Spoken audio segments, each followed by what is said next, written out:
So Devstream 191 just ended, last one of the year, and there is a stupid amount of content to cover, so let's jump right in. We've got Uriel and his new weapon type, first of its kind, a new repeatable game mode on top of the Descendia we seen in the last Devstream. There is a limited time operation arriving in December.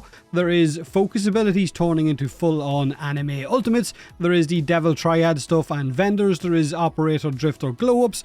There is a crazy new skip button arriving for new players. Tennocon 2026, Gyre Prime, Veruna Deluxe, Prime Resurgence, Prime Vanguard, Lunar New Year, Android Beta, Soulframe Founders, and of course, more. Now, the old piece update, we know the date, it is December the 10th, it is free on all platforms, that's when it is arriving with all of the stuff I've already mentioned, and like I said, we don't have long to wait. Uriel is the first one, right? Warframe number 63. Lore-wise, he started off as Roth, a proto-frame tied to the Devil's Triad, and now I guess he's kind of this demon commander with his own little hell entourage that's going to fly around beside him. His passive is where the madness starts. He always has 3 demon companions floating beside him. Each one will do something different, and they arrive at no energy cost. Cadnac chains enemies together so that they will share damage. When you hit one enemy, all of the other enemies that are linked to that enemy will also take the same damage. Good for shredding large groups of enemies. Golfagor, which is another one of his minions, is a bit of a facehugger demon. He will jump on heavy targets, he will crowd control them, and when they die, they will puke out health and energy orbs. So he's your little kind of sustain and crowd control minion rolled into one. And then you have Vithalis, who is the minion that will hang around where enemies die and will turn their corpses into ruins, and when you pick these ruins up, you will get a boost to your fire rate, but it will also give you extra fire elemental damage to your weapons as well. So he is your kind of DPS ramp minion, so he's going to help you deal more damage. So you've got a crowd control one, you've got an energy and health sustain one, and then you've got one that's basically going to increase your damage output. Now these guys are always doing stuff. You're meant to watch what they are doing and kind of play around with what they're doing and interact with the stuff that they're leaving behind in order to make Roth or Uriel that little bit more powerful. Now his first ability covers him in flames like we've seen already and allows him to fly around. It basically turns him into this fiery meteor while also giving him a heat aura so that you can fly around the place and set everything on fire. Now his second ability will heal you, and his minions will also revive any of those minions that might have died, and it will also clean him of status effects. This is your reset, I guess, the nonsense button when things get a little bit too, I guess, out of hand, and you can just revive everything and just keep going. Now his third ability will rip a piece of an enemy's soul out and then allow you to fire it back at nearby enemies, and it will make them more vulnerable.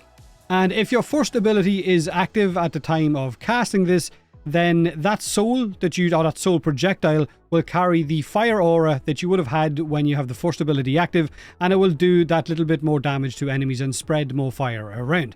Now his fourth and ultimate ability is a big one, right? He will basically drop a huge flaming area of effect on the ground where everything inside it will burn, will take damage, and will die, and your demons at the same time are going off chaining things, face-hugging things, and giving you those buffs.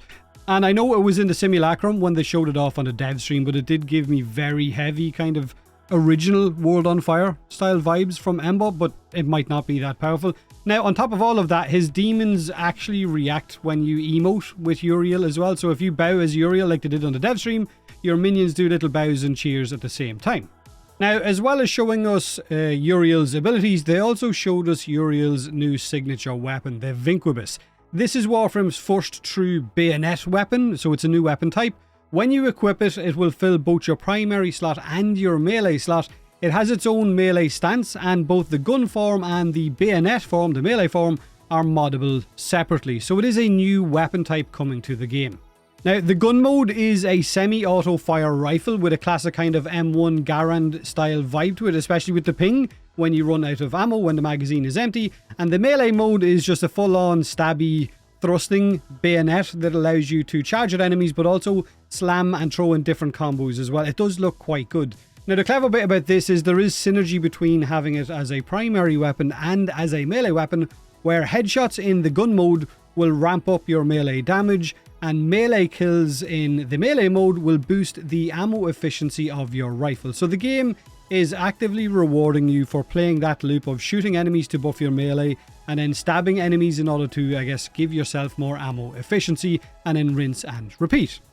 Now, when the update drops on the 10th of December, if you're interested in getting your hands on Uriel and of course on his Vinquibus as well, then you'll be able to earn him by playing the new Descendia game mode and farming his blueprints and of course the resources you're going to need to build those weapons and of course the frame in that new Descendia mode. Or you can just grab him instantly on the market with platinum if you have platinum lying around. So that's Uriel and that is his weapon, which leads us to the next thing, which is the Perita Rebellion, the new game mode separate to the Descendia one that we seen in the last Devstream, that is also coming with the old piece update on the 10th of December. Now, the Perita Rebellion is a 12-minute war, so it's a 12-minute game mode where it's a bit like a roguelite kind of game mode where you're going to jump in, you're going to have to do objectives, you're going to power yourself up, you're going to fight mini-bosses, and then you're going to fight a boss at the end of it as well. But that's very basic in describing how this game mode works. Now, it takes place on the tower moon, Perita, and you're dropped into a massive battlefield to relive a key war or a key part of Warframe's past. It is not a normal game mode, it's more like a war sandbox. Before loading in, you have to pick one of your, one of your new focus schools in order to start that mission with, so that you can use one of those new focus ultimates at the end.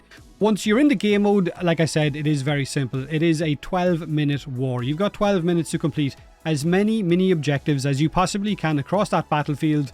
Each objective you clear will give you a temporary upgrade, so over the course of your run you can ramp up yourself in power in order to take on that boss at the end. Now, there is also grapple hooks that have been added into this game mode using your powers on that will allow you to zip around that battlefield, and once you latch onto one and swing towards it, you can then aim yourself secondly in a different direction and it kind of catapults you in that direction as well. Now, it's meant to feel like a chaotic war zone, not the tight corridor missions that we are used to.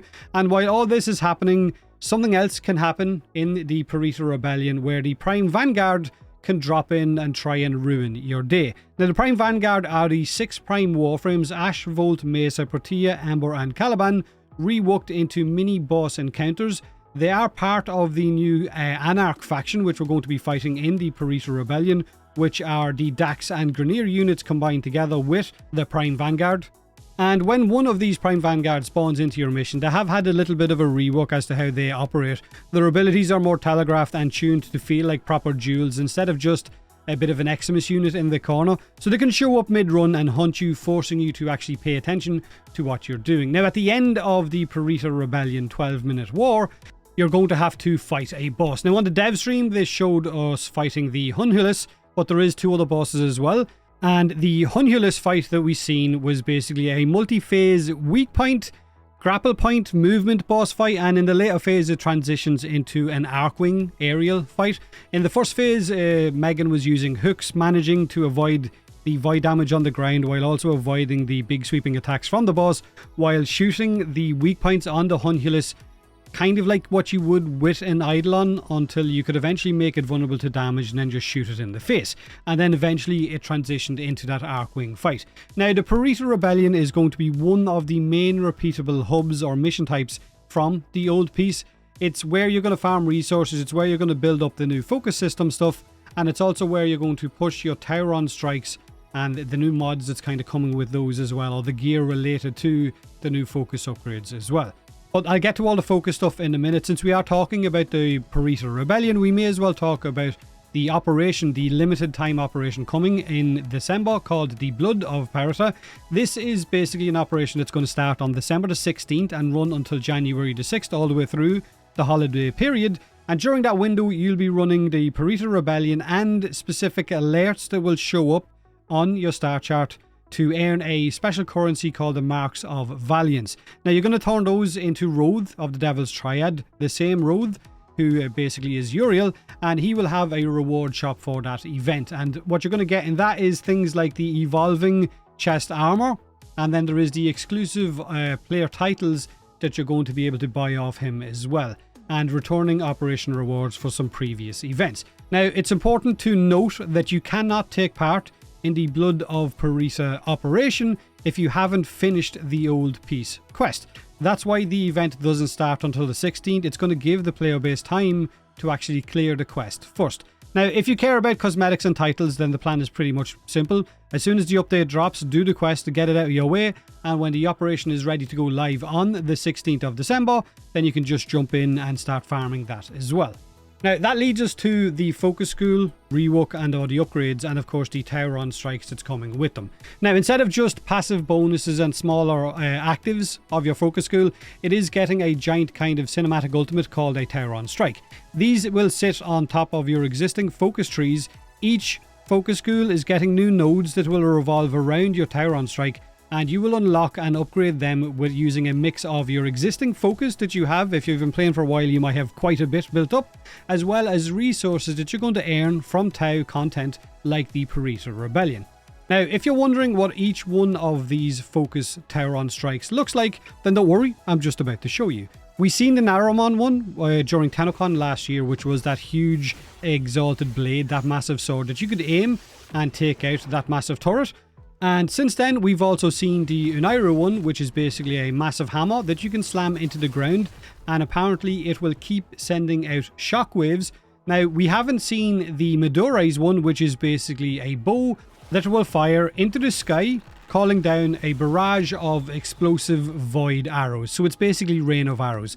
Then you've got the Vazirans one, which is a support staff that can create a protective barrier or field and give you bonus defensive effects. And then during the Devstream, we've seen the Zenuric one, which was a tome that is an energy focused ultimate with void orbs and control effects that pair well, I guess, with the whole Zenuric's energy god type of vibe. Now, these Tauron Strikes are on cooldown and they do have to be charged up, so you still have to use your amps and I guess your normal operator attacks as usual. The Tauron Strikes are more like a new layer on top of what you already had, that kind of ultimate moment, but they are coming with additional nodes to each of the focus schools as well. Now, that leads us up to the Devil's Triad. The Devil's Triad is a huge narrative and a system that is coming with the old piece. After finishing the quest, you'll find a portal in Sanctum Anatomica that will take you to a place called XX99 and basically to a cathedral. And in there you will find Marie LaRue, who is of course Proto-Wisp. You'll find Father Leon Allard, who is Proto-Harrow. And you will find Roth, who is Proto-Uriel. Now, these three are part of the story and of course the Descendia game mode as well. But they also act as vendors and progression points once you've cleared the old piece. And we went over the Descendia mode in the last dev stream, so I'm not going to go over that again. However, Proto-Wisp and Proto-Harrow, Marie and Leon, are involved in unlocking your focus ultimates for use outside of Tau. So you're going to have to send them on void pilgrimages once you've obtained the related artifacts, which lets you take those Tauron Strikes into the wider star chart. Now, we also seen the operator or drifter visual rework in the last dev stream, and we've seen a little bit more of it in this dev stream. The only thing that's kind of breaking my mind right now is trying to figure out how I'm going to make my operator into the Ronald McDonald style operator that I've always used. It's going to look way too feckin' good, but I'm going to move on. Right, the next part was the crazy skip button that they're adding with this update. For new and returning players, they're going to try something different by implementing a skip button. Now, if you are new or returning to Warframe and you want to play the new Descendia game mode and the Perita Rebellion mode with friends, but you're nowhere near caught up on quests and I guess everything you need to unlock everything to be able to play these modes, then you will be able to unlock just these two game modes. Okay, it doesn't skip quests, it doesn't reveal spoilers or story beats, it only unlocks these two game modes to allow you to play with friends. There are matchmaking limits so that low master rank players can't just jump into random public games with end game players, and the idea is mainly that more experienced players can drag their friends or returning clanmates into those new game modes to play it together. You'll still need to go back after you've done all of that to do the actual quests if you want to access the rest of the game. So this is just a shortcut for the new and shiny stuff so that people don't have to grind 100 hours before they actually jump in with their friends, because that can be a big turning off point. And if it works, they'll keep it. If it's a disaster, they said they're all ready to scrap it or rework it. The point is that they want to try something new. It is a 12-year-old game and they want to be able to get returning players to jump in without realizing that they have to do 100, 200, 300 hours of grind just to be able to do those two new game modes. Which brings us to Tennocon. Tennocon 2026 is arriving on July the 10th and July the 11th of next year, so you can expect more reveals like you got this year. They are also doing a concert the day before. It's a 2-day event again. Tickets go on sale February the 27th at 4 p.m. Eastern Time. And like I said, they are doing a different concert, but it's not with the same bands from last year, so interested to see just exactly what that's going to be. Now, during the dev stream, they also showed off Veruna's deluxe skin in-game. Up until this point, we've only really seen artwork of it. Now we've seen what she looks like in-game and the bundle that's coming with it for the Saurfang as well. And I think it's fair to say that it looks absolutely amazing. Now, Warframe's Android beta, or closed beta, is live. Invites are still going out for that. So if you're someone who has applied and you're looking to jump in, then invites, like I said, are on their way. They also showed off another deluxe skin which is coming in February next year. So Lunar New Year 2026 is the year of the horse. And to go with that, of course, Dagath is the star. So this is what Deluxe Dagath is going to look like, which is coming in February with that Lunar New Year. There is also a Caith deluxe skin for the horse coming as well as a Caith floof.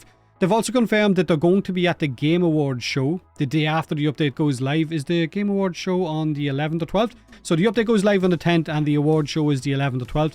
And apparently they're going to be dropping something new, a world premiere of a trailer for something that we haven't seen yet. So it might be for Tau next year. So make sure and don't miss the Game Awards, or I guess I'll probably cover it in a video as well if you are someone who has to stay up really late for the Game Awards show. Now, the old piece update itself is going to be about 5 gig on PC. I don't know what it is on console, but a few things I forgot to mention was Gyre Deluxe. This is Gyre Deluxe, what she looks like in-game, as well as the cosmetics coming with her, and of course, her primary weapon, the Autonox Prime as well. On top of that, they also mentioned that there is a Prime Resurgence coming at the end of the year, where there's going to be a load of Primes coming back in order for you to farm them. They do this pretty much every year, but after that, it's just a recap. Is we've got the Old Peace quest coming with the update, you've got the Descendia game mode, the Perita Rebellion game mode, Uriel, his Vinquibus, you've got the Focus expansion and Tauron Strikes, you've got the Devil's Triad and the romance that you can do with that, you've got the Operator Drifter rework, you've got the Operation Blood of Perita, you've got Gyre Prime, Veruna Deluxe, Prime Resurgence, Prime Vanguard, Lunar New Year, Android Beta, TennoBomb, where you can gift stuff to other players in December, and DE are going to donate 60,000 to a charity once we hit the goal. And then there is the real world event stuff like Tennocon next year, and of course PAX as well. So that's the dev stream. Let me know in the comment section below what you think of everything that was shown. Have a great day, have a great weekend, and as always, thanks for watching.